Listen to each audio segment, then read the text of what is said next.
ఒక రాష్ట్ర గవర్నమెంట్ డబ్బుని స్కామ్ చేసిన private bank. Telling you more about the IDFC Fast Bank It's a scam. case of a routine bank fraud or a systemic failure. ఈ scam 10 కోట్లు 20 కోట్లు కాదు, 590 కోట్ల రూపాయలది. అండ్ ఈ స్కామ్ మొత్తం చేసింది ఆ బ్యాంక్లో పనిచేసే కొంతమంది ఎంప్లాయీసే. అసలు హర్యానాలోని చండీగఢ్లో జరిగిన ఈ ఒక్క స్కామ్ వల్ల ఇండియాలో ఉండే ప్రైవేట్ బ్యాంక్స్ అన్నిటికీ తలకాయ నొప్పి తెప్పిస్తుంది. అండ్ వీళ్ళు చేసిన పని వల్ల 20% షేర్ బ్యాంక్ది పడిపోయి 14,000 కోట్ల వరకు వీళ్ళకి నష్టం వచ్చింది. ఈరోజు మనం మాట్లాడుకోబోయేది రీసెంట్గా మనం చాలా ఎక్కువ మొత్తంలో విన్న ఐడిఎఫ్సి బ్యాంక్ స్కామ్. అసలు గవర్నమెంట్కి తెలియకుండా ఒక్క ఇన్ఫర్మేషన్ కూడా లీక్ అవ్వకుండా 590 కోట్ల రూపాయల స్కామ్ ఎలా జరిగింది, మొత్తం ఈ స్కామ్లో ఎంతమంది ఇన్వాల్వ్ అయి ఉన్నారు, అలానే బ్యాంక్కి సంబంధించిన ఎక్స్ బ్రాంచ్ హెడ్కి రిలేషన్షిప్ మేనేజర్కి ఉండే సంబంధం ఏంటిది, ఇన్నేళ్లుగా డబ్బు అకౌంట్స్ లోపల నుంచి పోతున్నప్పుడు పట్టుకోలేని గవర్నమెంట్ వాళ్ళు స్కామ్ బయటపడ్డ 24 గంటల్లోనే 90% మనీని ఎలా రికవర్ చేయగలిగింది. ఈ ఒక్క స్కామ్ వల్ల హర్యానా గవర్నమెంట్ తీసుకోబోతున్న కొత్త స్టెప్స్ ఏంటివి, ఒక సాధారణ వ్యక్తి ప్రైవేట్ బ్యాంక్స్లో ఆయన డబ్బు మొత్తాన్ని పెట్టడం ఎంతవరకు కరెక్టో ఈ వీడియో కంప్లీట్గా చూస్తే మీకే అర్థమైపోతుంది.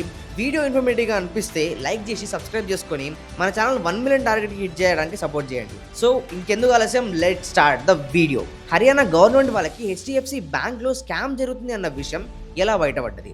యాక్చువల్లీ చండీగఢ్లో ఐడిఎఫ్సి బ్యాంక్ వాళ్ళకి సంబంధించి ఒక బ్రాంచ్ ఉంది. ఈ బ్రాంచ్లో హర్యానా గవర్నమెంట్ వాళ్ళు వాళ్ళ ఎఫ్డీకి సంబంధించిన అకౌంట్స్ని, వివిధ డిపార్ట్మెంట్కి సంబంధించిన అకౌంట్స్ అన్నింటినీ ప్రైవేట్ బ్యాంక్స్లో పెట్టి మేనేజ్ చేస్తూ ఉన్నారు. అలా ఒకరోజు గవర్నమెంట్కి సంబంధించిన అఫీషియల్స్ మీ అకౌంట్స్లో ఒక అకౌంట్ని క్లోజ్ చేసేసి అందులో ఉండే డబ్బుని వేరే దాంట్లోకి ట్రాన్స్ఫర్ చేయాలి అని చెప్పేసి అడగడానికి వచ్చింది. అలా మొత్తం అకౌంట్స్ని చెక్ చేస్తున్న టైంలో వాళ్ళు సస్పిషియస్గా కొన్ని థింగ్స్ నోటీస్ చేసారు. బ్యాంక్ వాళ్ళకి తెలియకుండా కొంత డబ్బు అకౌంట్స్ లోపల నుంచి మాయమైపోతుంది అని చెప్పేసి వాళ్ళు అక్కడ గమనించారు. ఇదేం డబ్బా అని చెప్పేసి మొత్తం చెక్ చేస్తూ చూస్తే బ్యాంక్ స్టేట్మెంట్స్లో ఎఫ్డి అకౌంట్స్ లోపల నుంచి మిగతా అకౌంట్స్ లోపల నుంచి డబ్బు బయటకి తీసినట్టుంది, కానీ వీళ్ళకి సంబంధించిన రికార్డ్స్లో మాత్రం డబ్బు మెన్షన్ చేసి లేదు. సో ఏదో గోల్మాల్ జరుగుతుంది, స్కామ్ లాంటిది ఏదో జరుగుతుండొచ్చు అని చెప్పేసి హర్యానా గవర్నమెంట్ సీదా ఐడిఎఫ్సి హెడ్ ఆఫీస్ వాళ్ళకి చెప్పింది. వాళ్ళు చండీగఢ్ బ్రాంచ్ వాళ్ళకి కాల్ చేసి గవర్నమెంట్ అకౌంట్కి సంబంధించిన ట్రాన్సాక్షన్ రికార్డ్స్ని, సిస్టమ్ లాస్ని, డిజిటల్ ఎంటిటీస్ అండ్ వివిధ డాక్యుమెంట్స్ మొత్తాన్ని ఇన్వెస్టిగేట్ చేయించింది. అలా ఈ ఇన్వెస్టింగ్ చేస్తూ హర్యానా గవర్నమెంట్ వాళ్ళకి సంబంధించిన మల్టిపుల్ అకౌంట్స్లో ఇలా జరిగింది అని చెప్పేసి హెడ్ ఆఫీస్ వీళ్ళకి చెప్పింది. అండ్ ఇదంతా ఏదో ఒక సిస్టమ్ ఎర్రర్ కాదు, ఎవరో కావాలనే చేసిన స్కామ్ అని చెప్పేసి బయటపడ్డది. అలా మొత్తం దీంట్లో ఎంత డబ్బు పోయింది అని చెప్పేసి క్యాల్కులేట్ చేస్తే బయటపడ్డ అమౌంటే 590 కోట్ల రూపాయలు. ఈ ఇష్యూ జరిగిన వెంటనే ఆల్మోస్ట్ అన్ని న్యూస్ ఛానల్ లోపలికి లీక్ అయిపోయింది. అలా ప్రతి ఒక్కరూ ప్యానిక్ అవ్వడం స్టార్ట్ చేశారు. అండ్ అదే టైంలో IDFC bank MD and chairman అయిన వైద్యనాథ్ గారు ప్రెస్ మీట్ పెట్టి ఈ స్కామ్ కేవలం చండీగఢ్ బ్రాంచ్లో మాత్రమే జరిగింది, మిగతా బ్రాంచ్ అన్ని ప్రాపర్గా నడుస్తున్నాయి అని చెప్పేసి ఆయన మార్కెట్ కండిషన్ మొత్తాన్ని నార్మల్ చేయగలిగింది. ఒకవేళ ఆయన అలా సడన్గా చెప్పకపోయి ఉంటే ఈలోపు ఈ కంపెనీ ఆల్మోస్ట్ కుప్పకూలిపోతుండే. ఇదంతా అర్థమైంది, కానీ అసలు ఈ బ్యాంక్లో ఇంత పెద్ద ఫ్రాడ్ చేసింది ఎవరు అని చెప్పేసి గవర్నమెంట్ ఎలా కనుక్కుంది. ఇలా ఇన్ని కోట్ల రూపాయలు బయటికి వెళ్ళినాయని తెలిసిన వెంటనే వీళ్ళు ఇన్వెస్టిగేషన్ లాంటివి స్టార్ట్ చేశారు. అలా గవర్నమెంట్ వాళ్ళు anti corruption bureau ACB director అయిన ఏఎస్ చావ్లా గారికి ఈ మొత్తం అప్పచెప్పేశారు. ఆయన బ్యాంక్ మొత్తం ఇన్వెస్టిగేషన్ చేసి 4 వ్యక్తుల్ని ఈ స్కామ్లో కనిపెట్టిండు. ఈ 4 వ్యక్తుల్లో బ్యాంక్లో పనిచేస్తున్న ఎంప్లాయీస్ 2 అయితే బ్యాంక్ బయట నుంచి ఈ మొత్తం స్కామ్ని రన్ చేస్తున్న వ్యక్తులు 2. అయితే ఈ 4 వ్యక్తులు ఎవరంటే రిబవ్ రిషి, అభయ్ కుమార్, స్వాతి సింగ్లా, అభిషేక్ సింగ్లా. దీంట్లో రిషి అనే వ్యక్తి ఈ బ్యాంక్ బ్రాంచ్ సెక్టర్ 32లో హెడ్ ఆఫీసర్ లాగా వర్క్ చేసిండు. బట్ 6 నెలల ముందే ఈయన రిజైన్ చేసి వెళ్ళిపోయాడు. అండ్ దీంట్లో ఉండే అభయ్ అనే వ్యక్తి కూడా ఇదే ఐడిఎఫ్సి బ్యాంక్లో రిలేషన్షిప్ మేనేజర్ లాగా వర్క్ చేసిండు. లాస్ట్ ఇయర్ ఆగస్ట్లో ఈయన కూడా రిజైన్ చేసి వెళ్ళిపోయాడు. బట్ ఇలా వెళ్ళిపోయే ముందే అభయ్ వైఫ్ అయిన స్వాతి అకౌంట్లోకి ఎలాంటి రికార్డ్స్ లాంటివి లేకుండా గవర్నమెంట్ వాళ్ళ అకౌంట్స్ నుంచి దీనిలోకి ట్రాన్స్ఫర్ చేసిరు. అయితే ఈ స్వాతి అనే వ్యక్తి అభయ్ వాళ్ళ వైఫ్ అండ్ ఈమెకి వాళ్ళ తమ్ముడైన అభిషేక్కి, వీళ్ళిద్దరికి స్వస్తిక్ దేశ్ ప్రాజెక్ట్స్ అనే ప్రొప్రైటర్షిప్ ఫామ్లో 75%, 25% వాటా ఉంది. సో వాటిలోకి ఈ డబ్బంతా ట్రాన్స్ఫర్ చేయడం వల్ల వీళ్ళు వివిధ అకౌంట్స్కి ట్రాన్స్ఫర్ చేసి డబ్బు ఎక్కడికి వెళ్ళింది అని చెప్పేసి ట్రాక్ చేయలేని విధంగా అకౌంట్స్ అన్నింటినీ మార్చేసారు. అయితే ఈ షాకింగ్ విషయం ఏంటంటే ఈ ఐడిఎఫ్సి కంపెనీ టోటల్ ప్రాఫిట్ ఒక్క సంవత్సరంలో 503 కోట్లు అయితే కేవలం ఈ ఒక్క బ్రాంచ్ నుంచి 590 కోట్ల వరకు వీళ్ళు స్కామ్ చేశారు. బట్ గవర్నమెంట్ వాళ్ళు ఎలానో అలా 4 పట్టుకొని స్టేషన్ వేసి 4 తగిలిస్తే అసలు ఈ స్కామ్ ఎట్లా జరిగిందన్న విషయం మొత్తం కక్కి బయట పెట్టారు. అండ్ ఇదే టైంలో బ్యాంక్ ఎందుకు నార్మల్గా ఉండాలని చెప్పేసి బ్యాంక్ వాళ్ళు కేపీఎంజీ వాళ్ళని అప్రోచ్ అయ్యి ఇండిపెండెంట్ ఫారెన్సిక్ ఆడిట్ని నిర్వహించండి అని చెప్పేసి చెప్పారు. సింపుల్గా అర్థమయ్యేటట్టు చెప్పాలంటే బ్యాంక్లో ఇంత పెద్ద స్కామ్ జరిగినప్పుడు బ్యాంక్ ఎంప్లాయీస్ని మొత్తం అకౌంట్స్ చెక్ చేసి ఏం జరిగిందో చెప్పండి అని చెప్పి అడిగితే దీని వెనక దాచిపెట్టిన ఇంకేదైనా పెద్ద స్కామ్ వీళ్ళు దాచిపెట్టేసి హెడ్ ఆఫీస్కి ఏం తెలియకుండా గోల్మాల్ చేయగలుగుతారు. అందుకు కేపీఎంజీ ఆడిట్ వాళ్ళని వీళ్ళు కన్సల్ట్ అయ్యి మీరే మొత్తం మా అకౌంట్స్ అన్ని హ్యాండిల్ చేసి ఎలా ఈ ట్రాన్సాక్షన్స్ అన్ని జరిగినాయో చెప్పండి అని చెప్పేసి వీళ్ళు చెప్పారు. అలా ఒక సైడ్ నుంచి కేపీఎంజీ వాళ్ళు మొత్తం రీసెర్చ్ చేసి రిపోర్ట్స్ టేబుల్ మీద పెడితే ఇంకో సైడ్ వీళ్ళని పట్టుకొని అసలు ఏం జరిగింది అన్న విషయం వాళ్ళ నోటితోటే చెప్పిపించారు. కానీ ఈ రెండిట్లో ఉన్న విషయం ఒకటే, 170 వరకు సస్పిషియస్ అకౌంట్స్ లోపల నుంచి 391 ట్రాన్సాక్షన్స్ చేసి ఈ 590 కోట్ల స్కామ్ చేసిరు అని చెప్పేసి ఈ మొత్తం రిపోర్ట్స్లో బయటపడ్డది. ఇదంతా తెలిసిన వెంటనే మిగతా ప్రైవేట్ బ్యాంక్స్ అన్నీ షాక్ తిన్నాయి. ఎందుకంటే ఈ 4 వ్యక్తులు కలిసి పర్మిషన్ అడగకుండా ఫేక్ సిస్టమ్ ఎంట్రీస్ చేసి ట్రాన్సాక్షన్ అప్రూవల్స్ తెచ్చుకొని ఈ ఒక్క ప్రాసెస్ కోసం ఫేక్గా చెక్స్ కూడా తయారు చేసి మొత్తం డబ్బంతా ఎవరికీ తెలియకుండా చాలా పకడ్బందీగా అసలు అనుమానమే రాకుండా ట్రాన్స్ఫర్ చేశారు. సింపుల్గా మన లక్కీ భాస్కర్ కన్నా తోపులీలు. అయితే ఈ ఒక్క ప్రైవేట్ బ్యాంక్లోనే ఇలా స్కామ్ జరిగిందంటే ఇండియాలో ఉండే మిగతా ప్రైవేట్ బ్యాంక్స్లో వాళ్ళకి తెలియకుండా ఇంకెన్ని స్కామ్స్ ఇలా జరుగుతుండొచ్చు అని చెప్పేసి ప్రైవేట్ బ్యాంక్స్ అన్ని షాక్లో పడ్డాయి. ఎందుకంటే కొన్ని అకౌంట్స్ అనేవి ఇన్ఆపరేట్ ఉంటాయి, కొంతమంది కాలం చేసి ఉంటారు, కొన్ని ఏళ్ళుగా అలానే పడున్న అకౌంట్స్ లోపల నుంచి వీళ్ళు మనీ స్కామ్ చేయడం ఇలాంటివన్నీ చిన్న చిన్నగా చేస్తూ ఉంటే ఎవరు బయట పెట్టలేరు. కాబట్టి ఇంకెన్ని స్కామ్స్ ఇలా జరిగి ఉండొచ్చు అని చెప్పేసి వీళ్ళు టెన్షన్ పడ్డారు. అలానే ఈ స్కామ్ ఏమైనా పంజాబ్ నేషనల్ బ్యాంక్ లాగా ఇంకా పెద్ద కుంభకోణం ఏమైనా బయట పడుతుందా, దీని వెనకాల ఎవరైనా ఉన్నారా అని చెప్పేసి తెలుసుకోవడానికి ట్రై చేశారు. మరి స్కామ్ జరిగింది 590 కోట్లు అయితే ఐడిఎఫ్సి బ్యాంక్కి 14,000 కోట్ల నష్టం ఎట్లా వస్తుంది? యాక్చువల్లీ ఈ న్యూస్ ఎప్పుడైతే మార్కెట్లోకి లీక్ అయిపోయిందో స్టాక్ మార్కెట్ సడన్గా కుప్పకూలిపోవడం స్టార్ట్ అయింది. అండ్ ఇన్సైడర్ న్యూస్ వల్ల ఆల్రెడీ కొన్ని 100 కోట్లు ఇన్వెస్ట్ చేసిన పెద్ద పెద్ద ఇన్వెస్టర్లకి ఇలా స్కామ్ జరిగింది అన్న విషయం ముందే తెలవడం వల్ల 10% వరకు షేర్ ముందు పడిపోయింది. దాని తర్వాత 1,00,000, 2,00,000, 50,000 ఇలా ఇన్వెస్ట్ చేసిన చిన్న చిన్న ఇన్వెస్టర్కి ఈ విషయం తెలవడం వల్ల ఇంకొక 10% పడిపోయి మొత్తం 14,000 కోట్ల రూపాయలని వాళ్ళు ఈ ఐడిఎఫ్సి బ్యాంక్ లోపల నుంచి బయటకు తీసేసుకున్నారు. అలా 87 రూపాయలు ఉండాల్సిన షేర్ కేవలం ఒక్క రోజులో 70 రూపాయలకు పడిపోయింది. కానీ ఒక మంచి విషయం ఏంటంటే ఈ స్కామ్ జరిగింది కేవలం హర్యానా గవర్నమెంట్ వాళ్ళ అకౌంట్స్లోనే. నార్మల్ జనాల అకౌంట్స్ ఎఫ్డి లోపల నుంచి లేకపోతే వాళ్ళ అకౌంట్స్ లోపల నుంచి ₹1 కూడా బయటికి వెళ్ళలేదు. సింపుల్గా చెప్పాలంటే గవర్నమెంట్ ట్యాక్స్ రూపంలో మనం దోసుకుంటుంది అని చెప్పేసి గవర్నమెంట్ దగ్గర నుంచి దోసుకున్న తోపులిల్లంతా.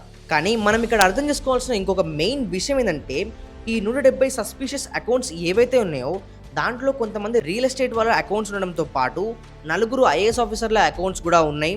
వీళ్ళు కూడా ఈ స్కామ్లో ఇన్వాల్వ్ అయి ఉన్నారు. డైరెక్ట్గానో ఇండైరెక్ట్గానో ఈ 170 అకౌంట్స్లో ఉండే వ్యక్తులందరూ ఈ స్కామ్లో ఇన్వాల్వ్ అయి ఉన్నారు అని చెప్పేసి ఇన్వెస్టిగేషన్లో తేలింది.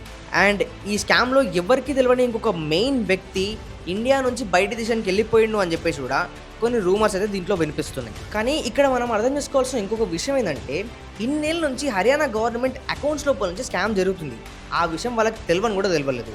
బట్ ఎప్పుడైతే స్కామ్ బయటపడ్డదో అలా బయటపడ్డ 24 గంటల్లోనే 556 కోట్ల రూపాయలు మేము రికవర్ చేసేసినాం, 90% వరకు అకౌంట్లో ఉండే డబ్బంతా వచ్చేసింది అని చెప్పేసి హర్యానా సీఎం నయాబ్ సింగ్ సైని గారే ప్రెస్ ముందుకు వచ్చేసి చెప్పారు. కాకపోతే ఈయన చెప్పిన ఈ విషయాలన్నీ పచ్చి అబద్ధాలు. ఎందుకు అట్లా చెప్తున్నా అంటే సీఎం ఆయన గవర్నమెంట్ అయినా మోసం చేసుకుంటే ఆయనకేమొస్తుంది అని చెప్పేసి అనొచ్చు. యాక్చువల్లీ ఈయనకి 556 కోట్లు ఇచ్చిరు, కాకపోతే ఈ స్కామ్లో ఉన్న డబ్బును రికవరీ చేసి కాదు. యాక్చువల్లీ ఈ డబ్బంతా ఐడిఎఫ్సి బ్యాంక్ ప్రాఫిట్స్ లోపల నుంచి ఇచ్చిన అమౌంట్. ఎందుకంటే ఒక్కసారి 391 ట్రాన్సాక్షన్స్లో 590 కోట్లు దీంట్లోకి వచ్చినాయంటే అక్కడ నుండి ఈ 170 అకౌంట్ లోపల నుంచి ఇంకెన్ని ట్రాన్సాక్షన్స్ బయటకు ఉంటాయి. సో ఆ విధంగా అవన్నీ కలెక్ట్ చేసి డబ్బు మొత్తాన్ని రికవర్ చేయాలంటే చాలా టైం టేకింగ్ ప్రాసెస్. 24 గంటల్లో ఈ ప్రాసెస్ చేయడం ఇంపాసిబుల్. సో ఇలా చేయకుండా ఉండడం వల్ల ఈ 500 కోట్లు పోతున్నాయని చూసుకుంటే ఐడిఎఫ్సి బ్యాంక్కి ఇంకా పెద్ద మొత్తంలో నష్టం వస్తుంది. సో అట్లా రావద్దని వీళ్ళు ఒక సంవత్సరం అంతా కష్టపడి చేసిన ప్రాఫిట్స్ లోపల ఉండే డబ్బు మొత్తాన్ని గవర్నమెంట్ వాళ్ళ చేతిలో పెట్టేసి సార్ ఒక ప్యానిక్ సిచ్యువేషన్ క్రియేట్ కాకుండా మనీ అంతా వచ్చేసింది అని చెప్పేసి చెప్పండి అని రిక్వెస్ట్ చేసి చెప్పిప్పించారు. దీనివల్ల బ్యాంక్ మహా అంటే 500 కోట్ల రూపాయలు పోగొట్టుకుంటుంది, కానీ బ్యాంక్కి పెద్ద లాసెస్ రాకుండా కాపాడుతుంది. మరి ఇప్పుడు పోయిన డబ్బంతా మర్చిపోవడమేనా అంటే అట్లా కూడా ఏముండదు. ఇప్పుడు రాబోయే సంవత్సరంలో 2026 అండ్ 2027 మొత్తంలో ఈ అమౌంట్ ఎక్కడెక్కడ వరకు వెళ్ళింది అని చెప్పేసి మొత్తం ట్రాక్ చేసి ఆ అమౌంట్ మొత్తాన్ని చిన్న చిన్నగా రికవర్ చేస్తూ ఉంటారు. సో నెక్స్ట్ 2026 లేదా 2027 ఫైనాన్షియల్ ఇయర్లో ఐడిఎఫ్సి బ్యాంక్ ప్రాఫిట్స్ మనం తగ్గడం నోటీస్ చేయొచ్చు. ఒకవేళ ఈ మనీ అప్పటిలోపు రికవర్ అయిపోతే ఈ ప్రాఫిట్స్ దాంట్లో కలిపేసేస్తారు. కాకపోతే ఈ ఒక్క ఇష్యూ వల్ల చండీగఢ్లో ఉండే ఈ ఐడిఎఫ్సి బ్యాంక్ వాళ్ళకి కొన్ని కోట్లలో నష్టం రాబోతుంది. ఎందుకు అంటే ఫస్ట్ థింగ్ హర్యానా గవర్నమెంట్ వాళ్ళు ఇంతవరకు చేసిన ఎఫ్డీని, వివిధ డిపార్ట్మెంట్స్ని, అకౌంట్స్ని ఏవేవైతే ప్రైవేట్ బ్యాంక్స్లో మెయింటైన్ చేస్తూ వస్తున్నారో వాటిని మొత్తాన్ని తీసేసి గవర్నమెంట్ బ్యాంక్స్లో వేయబోతున్నారు. ప్రైవేట్ బ్యాంక్స్లో అడ్వాంటేజ్ ఏంటంటే ఎఫ్డీకి మంచి రిటర్న్స్ వస్తూ ఉంటాయి అండ్ గవర్నమెంట్ వాళ్ళు వీళ్ళతో మాట్లాడుకుని ఇంకా కొంచెం ఎక్కువ బెనిఫిట్స్ తెచ్చుకుంటారు కాబట్టి దీంట్లో పెట్టడం మంచిది అనుకున్నారు. కానీ మొత్తానికే డబ్బు పోయే సిచ్యువేషన్స్ ఉన్నాయి కాబట్టి హర్యానా గవర్నమెంట్ స్ట్రిక్ట్లీ డబ్బుని ప్రైవేట్ బ్యాంక్స్లో కాకుండా గవర్నమెంట్ బ్యాంక్స్లోనే పెట్టాలి అని చెప్పేసి ఫిక్స్ అయిపోయింది. దీనివల్ల ఇన్నేళ్ల పాటు ఐడిఎఫ్సిలో గవర్నమెంట్ పెడుతున్న డబ్బు మొత్తం ఈ బ్యాంక్ లోపల నుంచి తీసేయబోతున్నారు. రెండోది ఐడిఎఫ్సి బ్యాంక్ వాళ్ళకి రాబోతున్న మెయిన్ ఇష్యూ జనాల ట్రస్ట్ అయితే మొత్తం పోయింది కాబట్టి కొన్ని కోట్ల రూపాయల డబ్బుని అకౌంట్స్ లోపల నుంచి బయటికి తీయబోతున్నారు. అండ్ ఏదైతే ఐడిఎఫ్సి చండీగఢ్ బ్రాంచ్ ఉందో ఈ బ్రాంచ్లోకి కొత్త అకౌంట్స్ ఓపెన్ కాకపోవడం కానీ కొన్నేళ్ల పాటు ఈ అకౌంట్స్ని ఎవరు నమ్మకపోవడం ఇలాంటివన్నీ జరిగి మోస్ట్లీ ఈ బ్రాంచ్ మొత్తం దివాలా చేసే ఛాన్స్ అయితే ఉంటుంది. అండ్ ఒకవేళ ఏదైనా రీజన్ వల్ల గవర్నమెంట్ వాళ్ళు ప్రైవేట్ బ్యాంక్స్లో డబ్బు ఖచ్చితంగా పెట్టాలి అంటే ముందు గవర్నమెంట్ ఫైనాన్స్ డిపార్ట్మెంట్ వాళ్ళని అండ్ అలానే మినిస్ట్రీ ఆఫ్ ఫైనాన్స్ వాళ్ళని పర్మిషన్ తీసుకున్న తర్వాతనే డబ్బు దీంట్లో పెట్టాలి అని చెప్పేసి కొత్త రూల్ తీసుకొచ్చారు. ఈ విధంగా ఈ స్కామ్ ఆల్ ఓవర్ ఇండియా తెలిసింది కాబట్టి ఆల్మోస్ట్ ప్రతి గవర్నమెంట్ ఇలాంటివి అప్లై చేస్తూ ఉంటుంది. మిగతా ప్రైవేట్ బ్యాంక్స్ అన్నిటికీ కూడా చాలా పెద్ద మొత్తంలో బొక్కబడబోతుంది. ఫైనల్గా ఇలాంటి ప్రైవేట్ బ్యాంక్స్లో ఒక సాధారణ వ్యక్తి ఆయన డబ్బు పెట్టడం ఎంతవరకు సేఫ్? ఈ క్వశ్చన్కి ఆన్సర్ కావాలంటే మొత్తం ఇష్యూ అయిపోయిన తర్వాత కొంతమంది వీళ్ళనే కొన్ని క్వశ్చన్స్ అడిగారు. అసలు ఒక గవర్నమెంట్ వాళ్ళకి తెలియకుండానే ఇన్ని వందల కోట్లు బయటికి వెళ్తున్నా కానీ వాళ్ళకి తెలియకుండా ఎలా ఉంది? ఇంత ఈజీగా ఫేక్ చెక్స్ చేయడం, ఫేక్ రికార్డ్స్ క్రియేట్ చేయడం, గవర్నమెంట్ అకౌంట్ లోపల నుంచి డబ్బులు తీసేయగలిగే వ్యక్తులు నార్మల్ వ్యక్తి అకౌంట్ లోపల నుంచి డబ్బులు తీయడం చిటికలో పని. అండ్ కేవలం ఒక్క బ్రాంచ్లో ఉండే 2 ఎంప్లాయీస్ కలిసి ఇంత పెద్ద స్కామ్ చేయగలరంటే మేబీ మిగతా బ్యాంక్స్లో కూడా మనం ఎక్కువ మొత్తంలో ఇంట్రెస్ట్ మనకు వస్తుంది, పర్సనల్ లోన్స్ తక్కువ ఇంట్రెస్ట్కి ఇస్తున్నారు అనే ఆశకి మనం పోయి అందులో డబ్బు పెడితే మేబీ రేపు పొద్దున ఏం జరుగుతుంది అన్న విషయం కూడా మనకు తెలియదు. ఇప్పుడు ఐడిఎఫ్సిలో జరిగింది చిన్న స్కామ్ కాబట్టి కంపెనీ వాళ్ళు ప్రాఫిట్ అమౌంట్ అంతా ఇక్కడికి ఇచ్చేసి మొత్తం సెటిల్మెంట్ చేసేసారు. కాకపోతే ఇదే పిఎన్బి స్కామ్ లాగా, ఎస్ బ్యాంక్ స్కామ్ లాగా పెద్ద స్కామ్ అయ్యి కొన్ని వేల కోట్ల కుంభకోణం దీంట్లో నుంచి బయటికి వెళ్తే నార్మల్ జనాల అకౌంట్లో డబ్బు వాళ్ళు ఎలా ఇస్తారు? మనం ఎన్నేళ్ళు ఆ డబ్బు కోసం ఆగాల్సి వస్తుంది. సో ఏది ఏమైనా మనం మన దగ్గర ఉన్న డబ్బు మొత్తాన్ని ప్రైవేట్ బ్యాంక్స్లో పెట్టడం అయితే కరెక్ట్ కాదు. అండ్ మంచి మంచి ఆఫర్స్ ఉన్నాయని చెప్పేసి, క్రెడిట్ కార్డులో ఆఫర్స్ ఉన్నాయని చెప్పేసి యూజ్ చేయడం కూడా అంత కరెక్ట్ కాదు. సో మన దగ్గర ఉండే ఎక్కువ మొత్తంలో డబ్బు సేఫ్గా ఉండాలంటే ముందు గవర్నమెంట్ బ్యాంక్స్ని నమ్మాలి, దాని తర్వాతే ప్రైవేట్ బ్యాంక్స్. సో ఫ్రెండ్స్, ఇది వీడియో ఇన్ఫర్మేటివ్గా అనిపిస్తే వీడియోని లైక్ చేయండి, షేర్ చేయండి. మరిన్ని ఇలాంటి ఇన్ఫర్మేటివ్ వీడియోస్ కోసం మన ఛానల్ని సబ్స్క్రైబ్ చేసుకోండి. 1 మిలియన్ టార్గెట్ని హిట్ చేయండి. దీనికన్నా ముందు అంబానీ, అడానీ వీళ్ళిద్దరూ కలిసి ఇండియాలో వాటర్ క్రైసిస్ తెద్దామని చెప్పి ఒక పెద్ద ప్రాజెక్ట్ని లాంచ్ చేయబోతున్నారు. దీనివల్ల జనాలకి చాలా పెద్ద మొత్తంలో నష్టం జరగబోతుంది. ఆ టాపిక్ మీద ఆల్రెడీ ఒక వీడియో చేసినాం, ఆ వీడియో లింక్ ఇక్కడ ఉంది, క్లిక్ చేసి చూడండి. See you in the next video and thank you for watching. This is Sai Vardhan signing of.